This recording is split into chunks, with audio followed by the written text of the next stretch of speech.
Hello everyone, हाय। आज हम SSC CHSL 2019 के लिए एक स्पेशल वीडियो लेके आए हैं। जी हाँ, हम इसमें स्पॉटिंग एरर के क्वेश्चंस करेंगे, वो क्वेश्चंस जो अक्टूबर में आपके होने वाले एग्जाम में पूछे जा सकते हैं।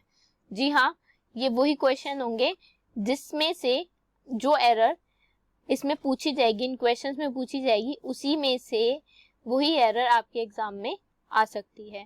तो आइए ज्यादा टाइम ना गवाते हुए, टाइम वेस्ट ना करते हुए हम सबसे पहले क्वेश्चन पे चले। और हाँ, ये पार्ट 1 है, हम इसका पार्ट 2 भी लेके आएंगे ताकि आप ज्यादा से ज्यादा क्वेश्चंस की प्रैक्टिस कर सकें और ज्यादा से ज्यादा कंसेप्ट को समझ सकें। तो देखिए, पहला क्वेश्चन है, 3 more elevated roads have been proposed in the new plan to unclog the traffic in Delhi। ठीक है, क्या मतलब हुआ सेंटेंस का? 3 new elevated roads, 3 नई elevated roads, they have been proposed। ठीक है, प्रपोज, ये प्रपोज का मतलब क्या होता है? प्रपोज करना मतलब किसी चीज को प्रस्तावित करना। प्रपोज क्या होता है? प्रस्तावित। ठीक है, तो प्रपोज की गई है नए प्लान में, न्यू प्लान में, ट्रैफिक को अनक्लग। अनक्लग का मतलब क्या हुआ? मुक्त करना, रिलीव करना, काइंड ऑफ। ठीक है, कम करना। ट्रैफिक को कम करने के लिए दिल्ली में 3 नई एलिवेटेड रोड्स का जो प्रस्ताव है वो रखा गया है। अच्छा, आप बताइए इसमें क्या एरर होगी? देखिए, हम लिखते हैं हैव बीन। हम क्या लिखते हैं? Have been. तो हैव बीन के बाद वर्ब की कौन सी फॉर्म आनी चाहिए? जल्दी से बताइए। वर्ब की थर्ड फॉर्म आनी चाहिए। हैव बीन के बाद वर्ब की कौन सी फॉर्म आनी चाहिए? थर्ड फॉर्म आनी चाहिए। तो क्या यहाँ प्रपोज होगा या यहाँ प्रपोज्ड होगा? क्या होगा? यहाँ होगा प्रपोज्ड। क्या होगा? प्रपोज्ड। Have been proposed. तो कौन से पार्ट में एरर होगी यहाँ पे? ये होगी ऑप्शन डी में। तो इसका आंसर क्या होगा? इसका आंसर होगा डी। डी पार्ट में एरर होगी। तो देखो, एग्जाम में भी सीएचएसएल में हमेशा ऐसे ही क्वेश्चंस पूछे गए हैं और आगे भी ऐसे ही क्वेश्चंस आएंगे। तो आप इन्हीं क्वेश्चंस की प्रैक्टिस कीजिए ताकि आपको एग्जाम में एरर के क्वेश्चन सॉल्व करने में कोई दिक्कत ना हो और आपके एरर में 4 में से 4 नंबर आए। ठीक है, आओ चलो नेक्स्ट क्वेश्चन पे चलते हैं। Tilak rode through the river and tied his boat on the other side. अच्छा, ये तिलक क्या है? तिलक नाम है किसी पर्सन का।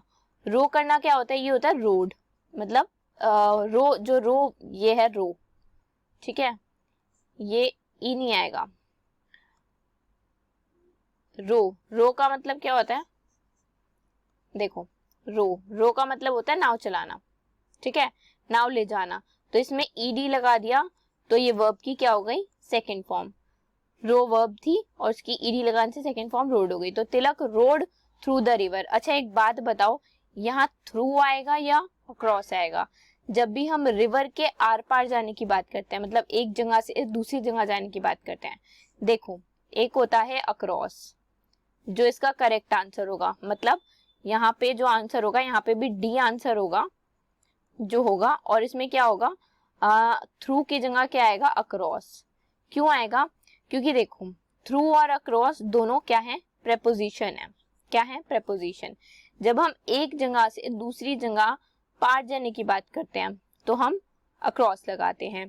थ्रू हम कई तरीके से लगाते हैं। थ्रू को हम बोलते हैं कि किसी चीज के माध्यम से, किसी चीज के जरिए, ऐसे भी बोलते हैं। जैसे मैंने बोला कि द थीफ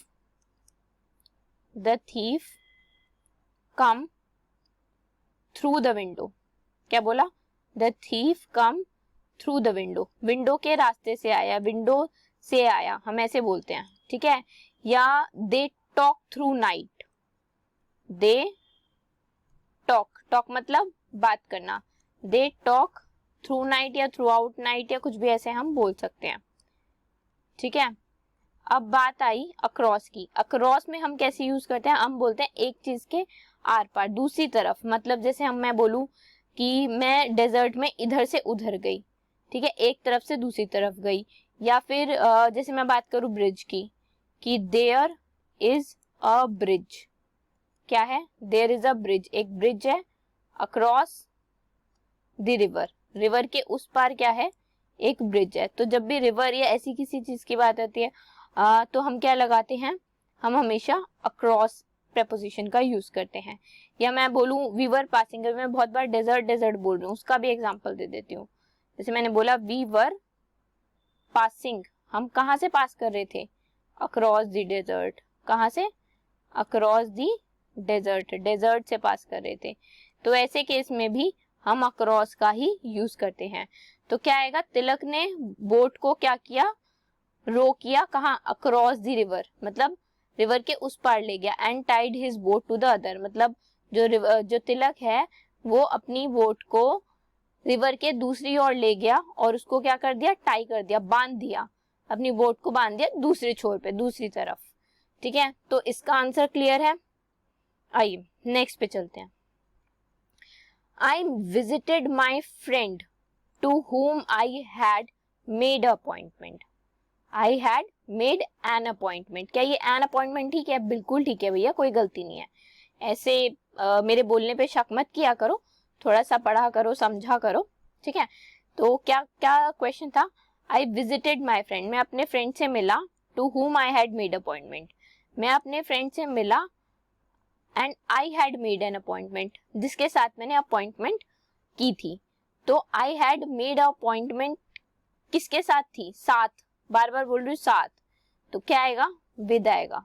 या तो आप बोल लो I visited my friend with whom, with whom जिसके साथ आई हैड मेड अपॉइंटमेंट, मैंने अपॉइंटमेंट फिक्स की थी। तो क्या आएगा, प्रेपोजिशन टू को हटा के क्या आएगा, विद आएगा। किसमें गलती होगी, आंसर होगा सी पार्ट। तो आई विजिटेड माई फ्रेंड, मैं अपने फ्रेंड से मिला, विद हुम जिसके साथ I had made an appointment, मैंने एक अपॉइंटमेंट फिक्स की थी। ठीक है, आया समझ में। या अगर मैं हुम भी लिखूं ना, हुम आई मेड एन अपॉइंटमेंट, तो भी ठीक रहेगा, बट मोस्ट प्रेफरेबल है कि आप विद हुम लगाओ, जिसके साथ। ठीक है, क्योंकि हम किसी के साथ अपॉइंटमेंट बुक करते हैं ना। जैसे मैं बोलूं मैंने डॉक्टर के साथ अपॉइंटमेंट बुक की थी, ठीक है ना। टू तो हम किसी को रेफर करने के लिए करते हैं, जब हम किसी को रेफर करना होता है कुछ चीज को, या किसी को अक्रॉस कोई चीज होती है, तब हम टू को यूज करते हैं। ठीक, आइए नेक्स्ट पे चलते हैं। अब ये क्वेश्चन का आंसर मैं चाहूंगी कि आप लोग दो, मैं इसको पढ़ती हूँ। द पब्लिक वर्कर्स डिपार्टमेंट, मतलब PWD की बात हो रही है, बहुत लोगों ने सुना होगा। The public works department, sorry मैंने यहाँ वर्कर्स बोला, that is my mistake. The public works department has proposed to construct an elevated corridor which will run parallel to the national highway. क्या मतलब हुआ कि जो PWD डिपार्टमेंट है उसने प्रस्तावित किया है क्या बनाना, कंस्ट्रक्ट मतलब कंस्ट्रक्ट करना, बनाना एक elevated corridor which will run, जो रन करेगा किसके, नेशनल हाईवे के पैरेलल में, पैरेलल होता है समांतर, तो ये नेशनल हाईवे है तो इसके समांतर एक एलिवेटेड कॉरिडोर रन करेगा, ऐसा PWD ने प्रस्तावित किया है, ऐसा बनाने का PWD ने प्रस्तावित किया है। मैंने अभी आपको बताया था कि हैज बीन के साथ हमने V3 लगाई थी। अगर उसी को मैं एक बार देख के चलूं तो क्या मैं ये नहीं कह सकती कि बिना देखे, मतलब चाहे मुझे पता हो कि ये सेंटेंस प्रेजेंट परफेक्ट टेंस में है या नहीं है, चाहे मुझे ये पता हो या ना पता हो, ठीक है, बट मुझे इतना तो पता है कि हमेशा हैज के साथ या तो अगर ये ऑक्सिलरी वर्ब है, कोई टेंस नहीं है, तो एडजेक्टिव यूज होगा। ठीक है, जो कि यहाँ नहीं है, कंस्ट्रक्ट कोई एडजेक्टिव नहीं है, ये वर्ब की फॉर्म है, तो वर्ब की फॉर्म होगी तो वो कैसी होगी, अगर वर्ब की फॉर्म होगी हैज या हैव के साथ तो वो क्या होगी, V3 होगी। तो प्रपोज की जगह क्या होगा, प्रपोज की जगह होगा प्रपोज्ड, क्या होगा, प्रपोज्ड। और ये टेंस किस में है, ये सेंटेंस किस टेंस में है, प्रेजेंट परफेक्ट टेंस में, ये सेंटेंस प्रेजेंट परफेक्ट टेंस में। तो इसका आंसर क्या हो गया, बी। क्या हुआ आंसर हो गया बी। चलो नेक्स्ट पे चलते हैं। The promoters of Med hospital has agreed to sell their business to Pal hospital. उसने कहा जो प्रमोटर्स थे ना किसके, मैड हॉस्पिटल के, उन्होंने एग्री मतलब हामी भर दी है टू सेल, बेचने को, क्या, उनका बिजनेस। किसका, देयर किसके लिए यूज हुआ है, इन प्रमोटर्स के लिए, मैड हॉस्पिटल के प्रमोटर्स के लिए देयर यूज हुआ है, there business to Pal hospital. मतलब मैड हॉस्पिटल के प्रमोटर ने कहा कि हम सहमत हैं, एग्रीड हैं, सहमत हैं पाल हॉस्पिटल को अपना बिजनेस बेचने के लिए। तो हैज के साथ एग्रीड है, यानी कि हैज हैव के साथ V3 है, कोई दिक्कत नहीं है, ये सही है। बट एक बात बताओ, प्रमोटर्स क्या है, जो ये नाउन है प्रमोटर्स, क्या है, सिंगुलर नाउन है या प्लूरल नाउन है? मेरे को तो ये प्लूरल नाउन लग रहा है। क्या लग रहा है, प्लूरल नाउन है, ये एस लगा हुआ है ना, तो प्लूरल नाउन है। प्लूरल नाउन के साथ क्या आती है, प्लूरल हेल्पिंग वर्ब, तो क्या आएगा, हैव आएगा। क्या आएगा, हैव आएगा। या हैज की जगह क्या आ जाएगा, हैव आएगा। क्या आंसर होगा, सी। ठीक है, आई होप आपको समझ में आ रहा हो। अगर आपको कोई चीज समझ में नहीं आए तो आप नीचे कमेंट में उस चीज को डाल सकते हैं, हम नेक्स्ट वीडियो में मोस्ट प्रोबेबली उस चीज को जरूर डिस्कस करेंगे। आइए नेक्स्ट पे चलते हैं। The launch of the small electric car will depend to the witness of buyers to pay more for it. अब मुझे लगता है आपको ये स्टेटमेंट्स मेरे पढ़ते ही, या आप पढ़ेंगे आपको पढ़ते ही समझ में आ जाएगा कि जो लॉन्च है स्मॉल इलेक्ट्रिक कार का, वो डिपेंड करता है किस पे, विलिंगनेस ऑफ बायर, बायर की विलिंगनेस पे, कि वो कितना उसके लिए पे करते हैं। अब जब हमारे कोई चीज किस चीज पे निर्भर करती है तो हम क्या लिखते हैं, डिपेंड ऑन या डिपेंड अपॉन। क्या डिपेंड टू यूज होता है, नहीं होता, तो क्या आएगा, प्रेपोजिशन टू की जगह हम डिपेंड ऑन यूज करेंगे, ऑन प्रेपोजिशन करेंगे, तो क्या आएगा, ए पार्ट में एरर होगी। क्या आंसर होगा, आंसर होगा ए। ठीक है, बहुत इजी है, डिपेंड ऑन निर्भर करना। हम सब ने इस फ्रेज को पढ़ा होगा, ये एक फ्रेज है, फ्रेजल वर्ब भी वो आप इसे बोल सकते हैं, तो हमने सब ने इसको पढ़ा होगा। ठीक है, आगे आइए। Many of China's export has been redirect to the domestic market in view of more consumption driven economy। मतलब बहुत सारा चाइना का एक्सपोर्ट रीडायरेक्ट किया गया है कहाँ पे, डोमेस्टिक मार्केट में, किसके लिए, कंजप्शन ड्रिवन इकोनॉमी के लिए। अच्छा, अभी हमने डिस्कस किया था हैज बीन, हैव बीन, सबके साथ क्या आता है, V3 आता है। मुझे लगता है आप फिर भूल गए, नहीं भूले तो क्या होगा, रीडायरेक्टेड होगा। बिल्कुल सही कहा, बिल्कुल सही कहा। क्या होगा, redirected, it has been redirected, redirect की गई है। क्या आंसर होगा, आंसर होगा ए। ठीक है, आइए नेक्स्ट पे चलते हैं। India's largest car maker is evaluating the launch to a small electric car next year.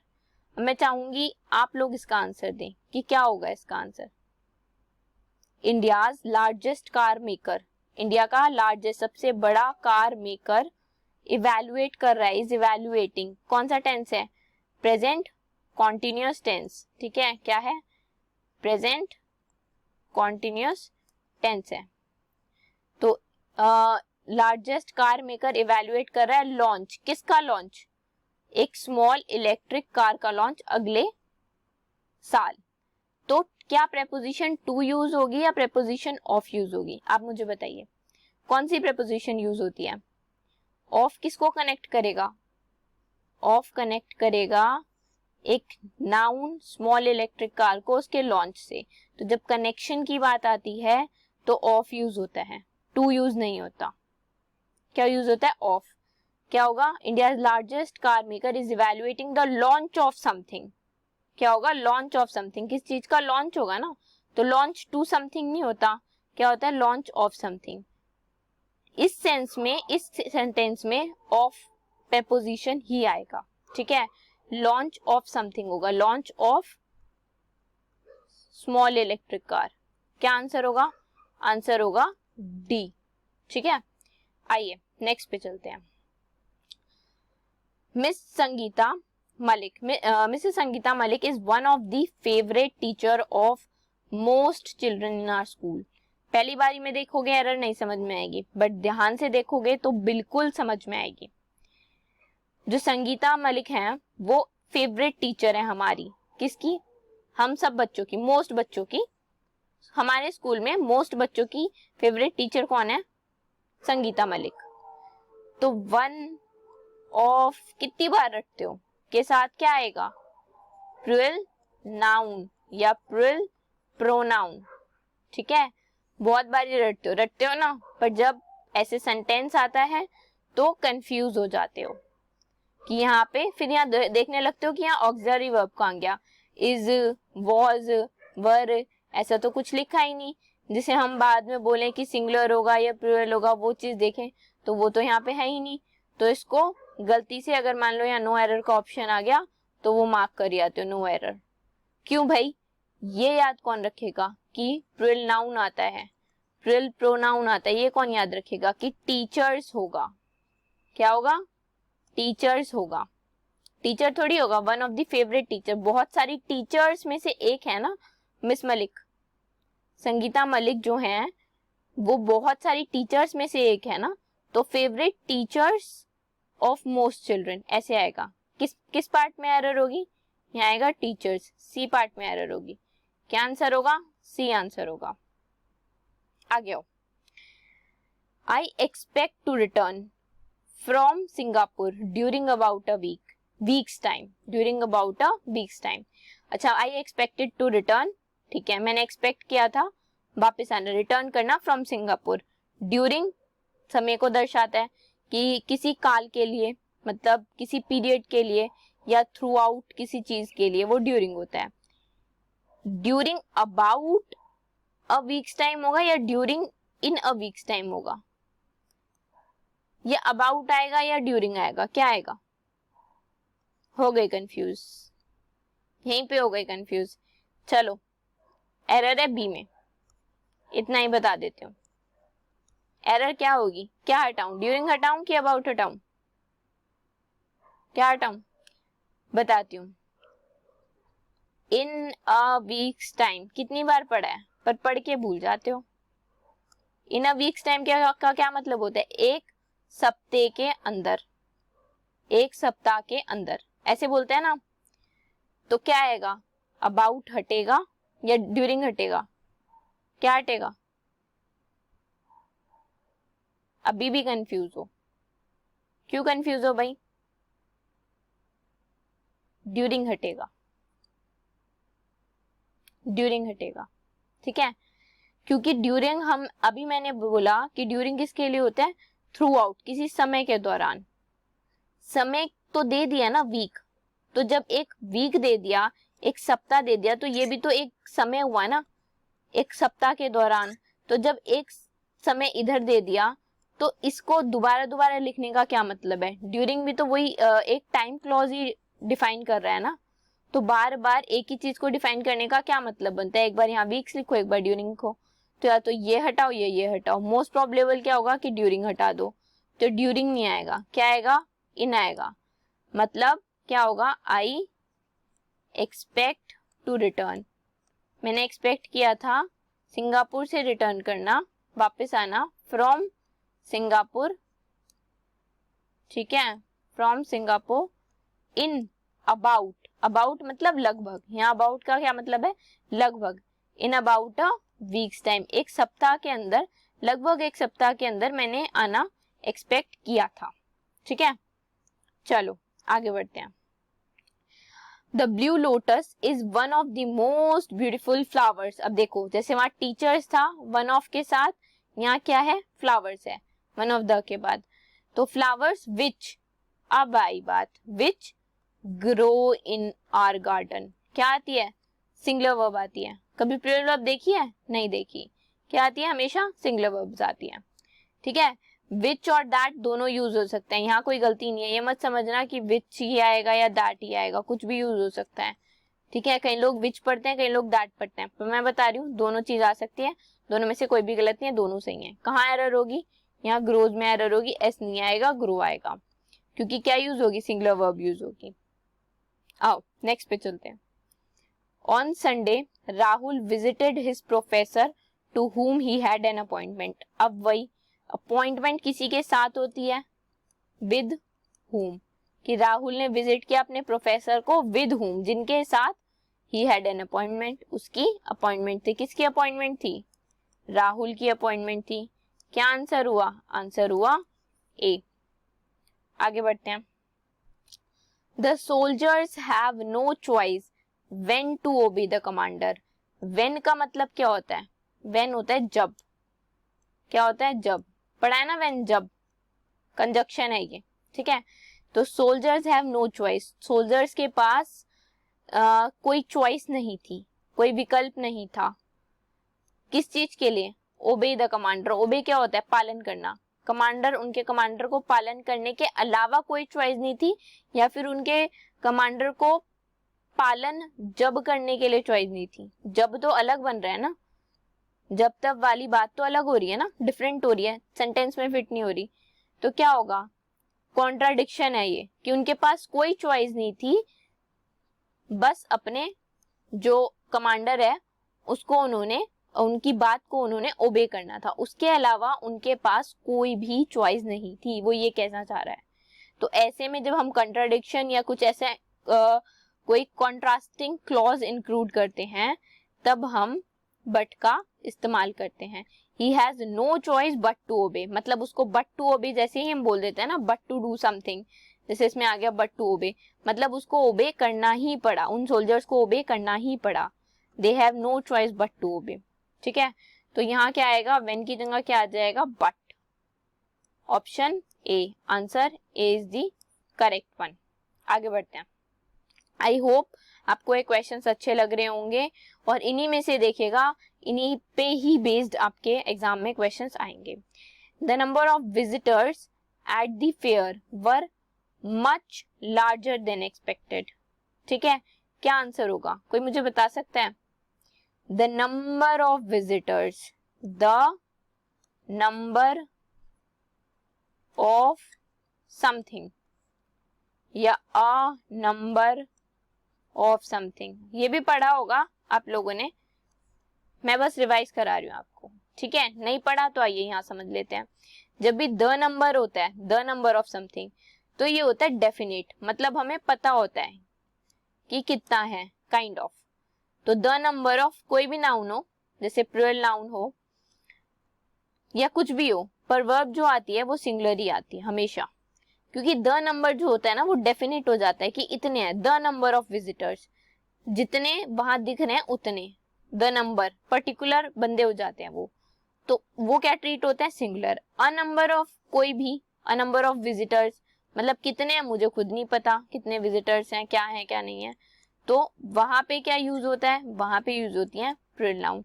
ए के साथ हमेशा प्लूरल नाउन यूज होगी। अ नंबर ऑफ विजिटर्स होगा तो हमेशा प्लूरल नाउन यूज होगी, और सॉरी प्लूरल नाउन ही, प्लूरल वर्ब यूज होगी। नाउन तो कुछ भी यूज कर लो, मेनली हाँ नाउन भी हम प्लूरल यूज करते हैं, और वर्ब भी क्या होगी? प्लूरल ही होगी।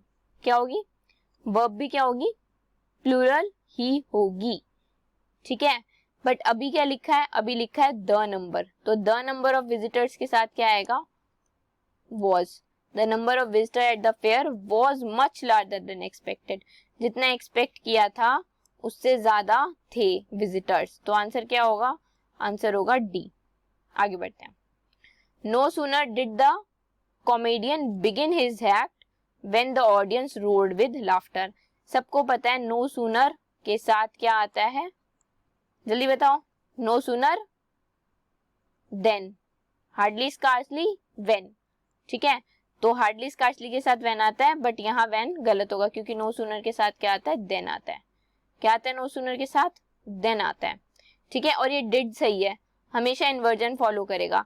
या तो कॉमेडियन के बाद नो सूनर लिखो, नहीं तो अगर पहले लिख रहे हो तो इन्वर्जन फॉलो करो। इन्वर्जन होता है जब ऑक्सिलरी, जब ये ऐसे वर्ब्स पहले आ जाती हैं, डिड पहले आ गई, डू ऐसे पहले आ गई, ठीक है। तो या तो इन्वर्जन फॉलो करो, नहीं तो हाँ कॉमेडियन के बाद को नो सूनर को लिखो। किस पार्ट में एरर है? सी में। व्हेन की जगह क्या आ जाएगा? देन। THAN और EN में फर्क होता है, यहाँ आएगा THAN वाला देन। आगे चलते हैं। The members of victorious football team as well as the captain was congratulated. जब भी as well as together with along with इन सब के साथ कुछ दो चीजें कनेक्ट होती हैं, तो जो पहला नाउन कनेक्ट होता है ना, जैसे मान लो एक नाउन N1 है, ये as well as, ठीक है, along with, कुछ भी along with, together with, ऐसे बहुत सारे होते हैं. जब इनके साथ दूसरा नाउन जुड़ता है तो इनके साथ वर्ब कैसी आती है, सिंगुलर आती है, प्लूरल आती है, किसके अकॉर्डिंग आती है, वो मोस्ट प्रोबेबली N1 के अकॉर्डिंग आती है. ठीक है, वर्ब आएगी किसके अकॉर्डिंग, अकॉर्डिंग टू N1. तो यहाँ क्या है, मेंबर्स, क्या है यहाँ नाउन, मेंबर्स है, तो मेंबर्स वर कॉन्ग्रेचुलेटेड होगा या वॉज होगा, मेंबर्स वर कॉन्ग्रेचुलेटेड होगा. तो क्या आएगा यहाँ पे, सी में एरर होगी, वॉज की जगह क्या होगा, वर. क्या होगा, वर. अगले पे चलते हैं. It was a windy ottoman day and leaves were fallen rapidly from the trees.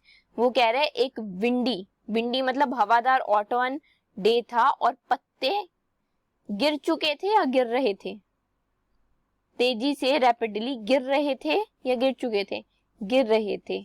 तो लीव्स वर फॉलिंग, क्या होगा, पत्ते गिर रहे थे. कॉन्टिन्यूअस में आएगा, ये पास्ट कॉन्टिन्यूअस टेंस होगा. ये सेंटेंस का टेंस कौन सा होगा, पास्ट कॉन्टिन्यूअस होगा, कि पत्ते गिर रहे थे, रैपिडली तेजी से गिर रहे थे पेड़ों से.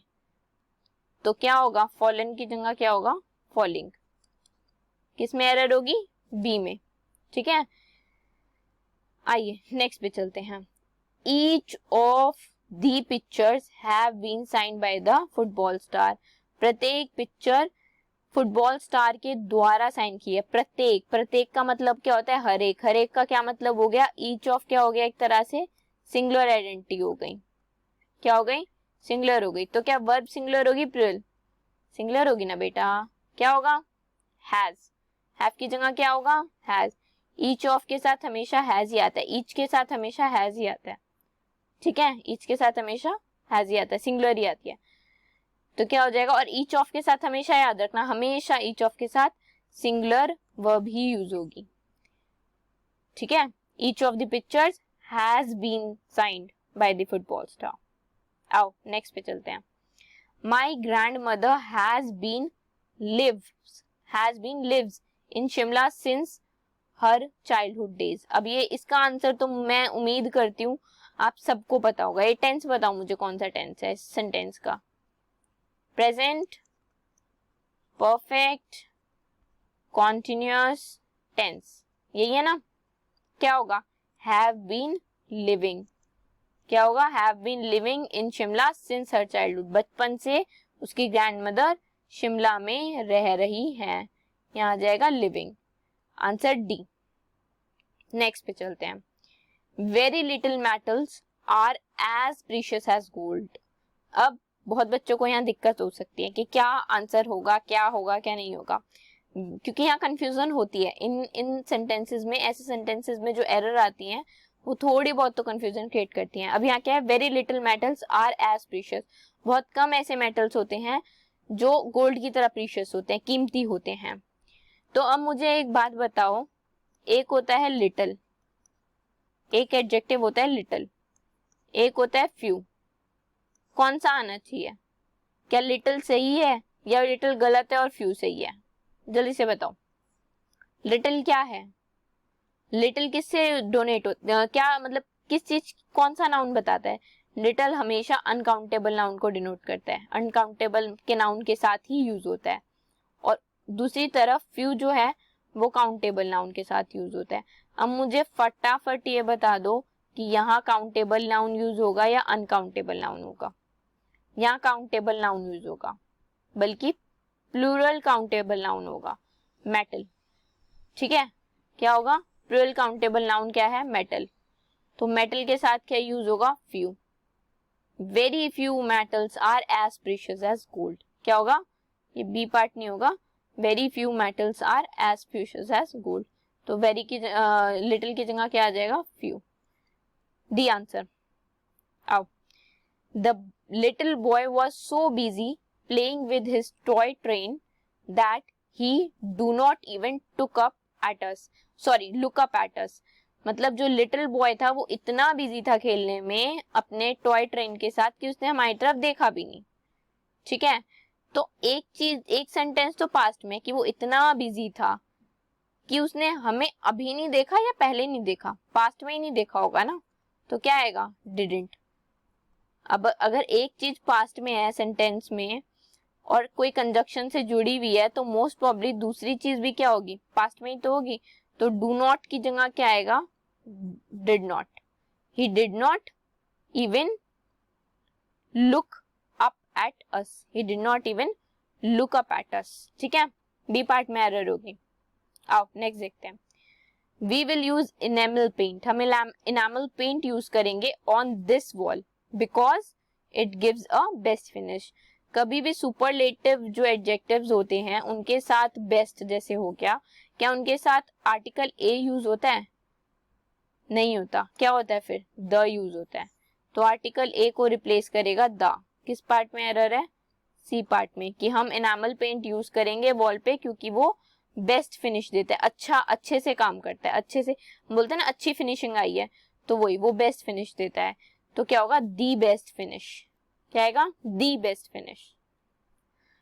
Our nation can make significant growth but if we all work collectively. हमारा नेशन सिग्निफिकेंट महत्वपूर्ण ग्रोथ कर सकता है but if we all work. But आएगा, इफ आएगा या दोनों आएगा, जल्दी से बताओ। अभी मैंने थोड़ी देर पहले बोला था बट जो होता है वो कॉन्ट्राडिक्शन कॉन्ट्रास्ट शो करता है, कॉन्ट्रास्ट या कॉन्ट्राडिक्शन चीजें शो करता है। तो कॉन्ट्राडिक्शन की तो यहाँ बात ही नहीं हो रही कोई।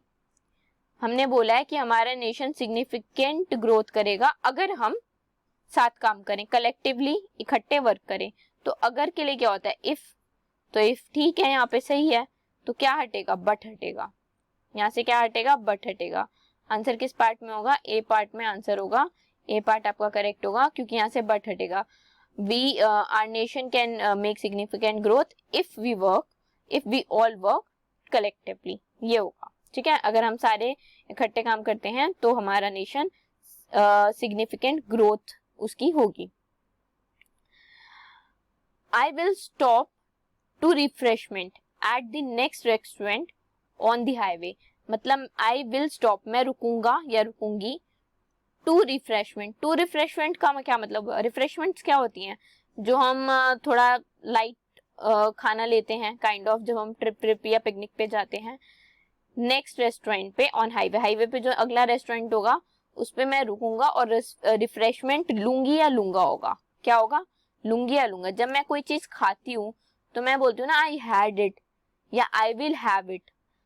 टू हैव समथिंग का क्या मतलब होता है, टू हैव समथिंग। अब समथिंग का क्या हो गया, यहाँ समथिंग हो गई रिफ्रेशमेंट। तो to have refreshment means to eat refreshment. क्या मतलब होता है, to eat something. To have something का क्या मतलब होता है, टू ईट समथिंग। तो I will stop to have यहाँ लगेगा। ठीक है, हम बोलते हैं ना आई हैड इट, मैंने खा लिया, या आई हैड माई डिनर, मैंने अपना डिनर खा लिया, या आई हैव माई ब्रेकफास्ट, मैंने अपना ब्रेकफास्ट खाया है। तो यहाँ पे क्या आएगा, I will stop to have refreshment खाने के लिए, लेने मतलब खाने के लिए उसको मैं अगले रेस्टोरेंट पे, जो हाईवे पे अगला रेस्टोरेंट है उस पे रुकूंगा या रुकूंगी। तो टू के बाद हैव आएगा। आंसर किस में होगा, ऑप्शन डी में। आसान डिफिकल्ट सब तरह के क्वेश्चंस आते हैं। ठीक है, चलो आगे बढ़ते हैं। The ambulance have arrived on time, the accident victim was taken to the hospital. जल्दी से बताओ क्या होगा आंसर। मोस्ट प्रोबेबली ये लास्ट क्वेश्चन है। देखो दो बातें हो रही हैं। क्या बात हो रही है, ambulance have arrived on time, ambulance का क्या हुई, टाइम पे अराइव हुई। The accident victim was taken to hospital, जो एक्सीडेंट विक्टिम है उसको हॉस्पिटल ले जाया गया। यानी कि किसकी बात कर रहा है, दो पास्ट एक्शंस की बात कर रहा है। एक तो एम्बुलेंस आई और उसको ले जाया गया, एक्सीडेंट विक्टिम को ले जाया गया। और दो पास्ट एक्शन जब कंबाइंड होते हैं, जब भी दो पास्ट एक्शन कंबाइंड होते हैं तो पहला वाला जो पहले हुआ है, जैसे पहले क्या हुआ होगा, पहले विक्टिम को हॉस्पिटल ले गए होंगे या पहले एम्बुलेंस आई होगी, बताओ, पहले एम्बुलेंस आई होगी। तो जो भी पहला हुआ होता है उसको हम किस में रखते हैं, पास्ट परफेक्ट में। किस में रखते हैं, पास्ट परफेक्ट में। और जो दूसरा होता है वो किस में होता है, सिंपल पास्ट में। किस में होता है, सिंपल पास्ट में। तो यहाँ पे पहली चीज क्या हुई है, पहले एम्बुलेंस आई है, तो किस में होगा, पास्ट परफेक्ट, यानी कि हैव की जगह क्या आएगा, हैड। क्या आएगा, हैव की जगह हैड। कहाँ है, ये रहा बी पार्ट में, हैव की जगह हैड। आंसर क्या हो गया, बी, कि ambulance had arrived on time, समय पर आ गई थी और विक्टिम को हॉस्पिटल ले जाया गया। हमेशा याद रखना, फर्स्ट जो होता है वो पास्ट परफेक्ट होता है, फर्स्ट सेक्शन जो भी पहला हुआ होगा, चाहे कोई भी सेंटेंस हो, और दूसरे में हमेशा सिंपल पास्ट होता है, ये याद रखना, ठीक है। So guys, thank you for watching this video. Kindly like this video, share this video with your friends, ताकि उन्हें भी ऐसे क्वेश्चंस को देखने का मौका मिले और वो भी अपने एग्जाम में इन क्वेश्चंस को सॉल्व कर सकें। And do subscribe the channel. Thank you so much for watching this.